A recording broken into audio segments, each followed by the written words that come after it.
არ მესმის, კიდევ აქ რატომ ხართ? ჯერ არ შაგიცვამთ? კონკურსი 5 წუთში იწყება. სად არის თქვენი ტანსაცმელი?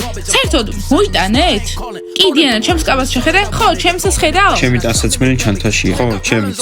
მაშინ არ მესმის ისევ აქ რატომ სხედხართ? არ გინდათ ჩვენ მოგუნდმა რომ მოიგოს? მაშინ მე 10 მოიგებს. კოსტია, რატომ ალავთვალებს? კოსტია, არ გესმის რომ დიდი შანსი გაქვს? სიმაღლე და წონა არ არის მნიშვნელოვანი, რომ ტოპ მოდელი იყო. მნიშვნელოვანია შენი სახე, ძალიან დიდი შანსი გაქვს. სიჩქარე და გაემზადეთ. ჯანდაბა, კოსტიას გამო წავაგებთ. დიანა, არი ნერვიულო, მზად ვართ. ჩვენი იქნება გვირგვინი. ძალიან კარგი გოგოებო. ბიჭებო, რა საუბრობთ? აიღეთ თქვენ ტანსაცმელი და წადით, გამოიცვალეთ. თუ წავაგებთ და წავაგებთ თუ ძალიან არ ეცდებით. არ ვიცი საერთოდ რას გიზამთ. დაგვერხა. რატომ უნდა მონაწილეობდნენ ბიჭები ტოპ მოდელში? მეგობრებო, არა საჭირო, მხოლოდ მე ვისამ. იმა, გადაწყვეტე გაიმარჯვო და კონკურენტები მოიშორო?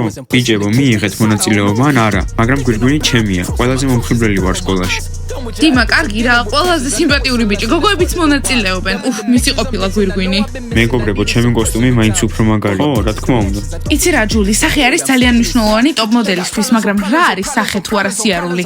იცი რა, მე ჩემ ქუსლებს ჩავიცვამ და ამით საუკეთესოდ გავივლი. ჯიჯი, შენი ქუსლები არის ძალიან ძველებური. შეხედე, ეს არის ამ წლის ტრენდი. შეგიძლია მაგ ტრაქტორებით ბანაკში იარო, მაგრამ ახლა ესენი არის მოდაში. ჯიმი ჩუ. მომისმინეთ, ბიტფლი, ტიკ-ტოკ, ტიკ-ტოკ.